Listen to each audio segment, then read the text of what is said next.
Hello, colleagues. This is Tim Reilly.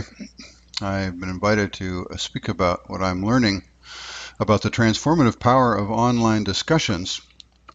I hope that title grabs you a little and you wonder if I'm not overstating it to say that online discussions have transformed my student-to-student engagement, but it is so. I'll ask you here to distinguish discussions from those interactive lectures in which we periodically ask kids questions as we impart new information to them, or to scrutinize then both the traffic patterns and the quality of exchanges that we get from the various kinds of discussions we do in groups that are most popular in schools. I've done all sorts, and I'm excited to tell you why my online discussions are blowing my best in-class discussions out of the water. So consider this format. Informal discussions like these are used to define, say, a discussion of a chapter out of a textbook or a novel. A well-prepared teacher has a number of important points to make and fashions questions to engage students as he does so. Poorly done, teachers call on students until they get the desired answer, and then the topic shifts to the next point. We certainly hear from some kids a lot more than others in this format, and students are rarely engaging with each other so much as they are with the teacher. Mandating that each kid discuss the question with a neighbor before even raising their hand helps dramatically, but we can do better than that if we take the time. There are many great reasons to use groups. I'm only discussing here the benefits of group discussion time. These get more students engaged, of course. They can relax the stress of introverts, and if we coach them well and supervise, we can promote some good trust and intimacy in these circles. Teachers pose the questions again, forecast the time limits, and then roam around to see that the group stay on task. In my experience, what usually happens is that each student in turns offers their ideas about the question or topic, and others affirm them with some sorts of thanks. When they finish, some finish very quickly, others are not finished. I have to wait for everybody to be synchronized again. I can pose a new question. It's hard to tell how well students are listening to each other, and it's nearly impossible, I think, to evaluate how thoughtful the student remarks are, especially their responses to each other. Students love this time, though, and good teachers do it a lot, probably because it doesn't take a whole lot of effort on the student's part to do this time. So let's talk about the online group discussions. The first improvement comes with thoughtful and articulate answers for each student in the class. Well, if the questions matter, I hope they give it more than a minute's thought, as they might in a classroom discussion. If I want to do that in class, I need to give some pause time, some writing time before I let them go to groups to even speak. But since all the initials are posted online, it's easy for me to evaluate those. And more important is the peer reply system that I use. I call it plus minus plus, but it could be more precise to say affirm, challenge, and affirm. Well, here's what I mean. In the simplest form, I'm providing the student or my peer constructive criticism between two bookends of affirmation. Very simple and basic positive psychology. All coaches and teachers, parents should know this. But first, I really like what you're doing here. Second, in one way, I challenge you to think about some other examples or some exceptions to the rule. This is a criticism or the challenge for improvement. It doesn't arrogantly say, by the way, you're all wrong about this, or I disagree. It just humbly suggests that there's an alternative or deeper way of looking at things that the student hadn't surfaced. Closes, of course, with a final affirmation, something simple like, I'm still excited for your next effort. Boy, you've got a lot of good things going on here. So that's the first thing, but notice too the traffic pattern I'm using here. Each communicates their original idea to fellow group members, and each offers a value-added remark back to every peer in the group. So while each is receiving respectful encouragement to broaden their perspective by every other kid in the group, it feels good hearing this encouragement. So let me flesh out an example using one of my lessons on Dr. Kevorkian and bioethics. Very provocative man, as you know. Kids watch a Nightline film on him and respond to a pretty provocative case he makes for end-of-life euthanasia in particular.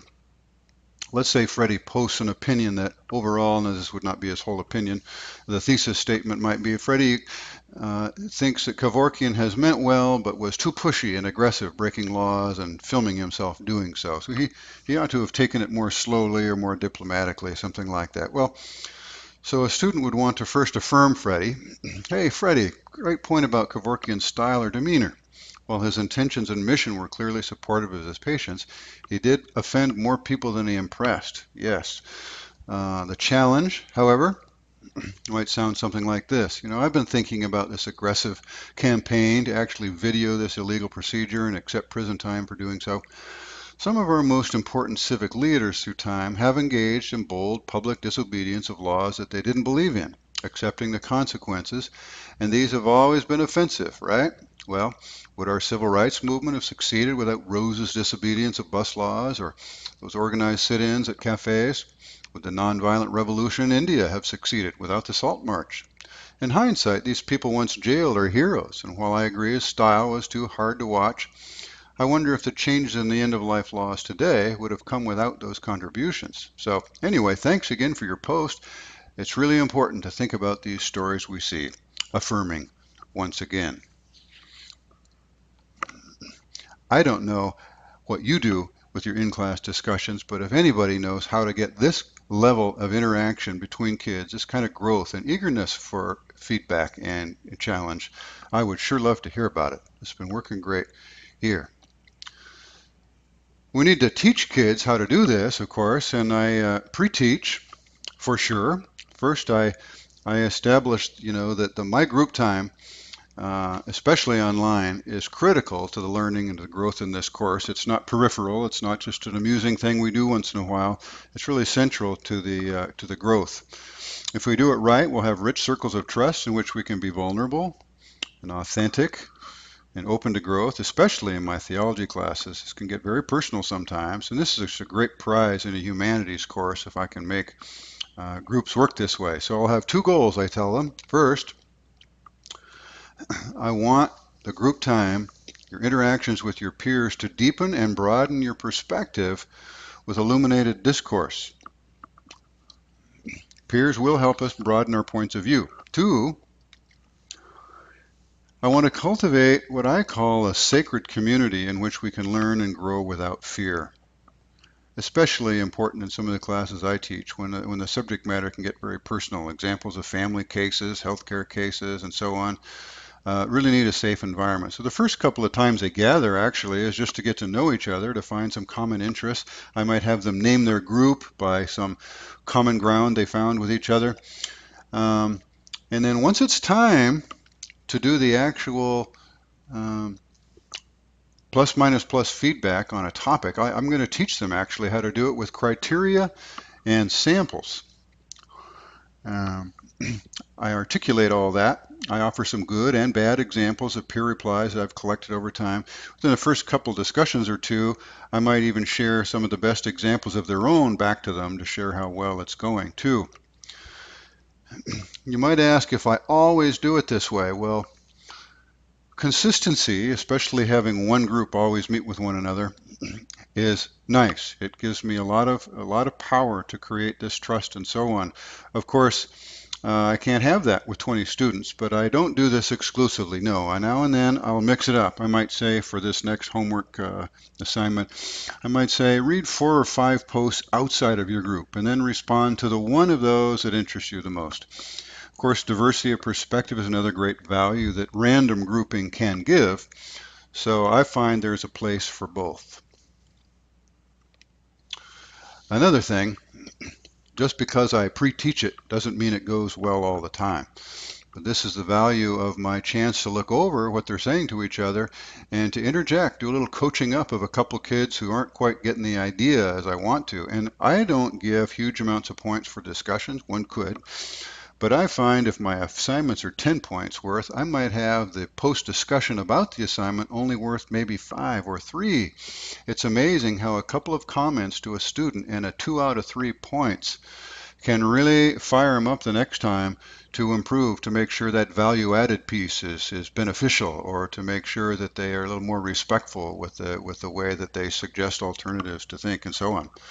That has been working very well for me. So overall, in summary, um, my students are engaged and turned on by these things. They really look forward to them, even when they're filled with challenges to think more carefully. I believe that we're teaching them a way of making public discourse more civilized and constructive too, as role models for that are scarce in the public square.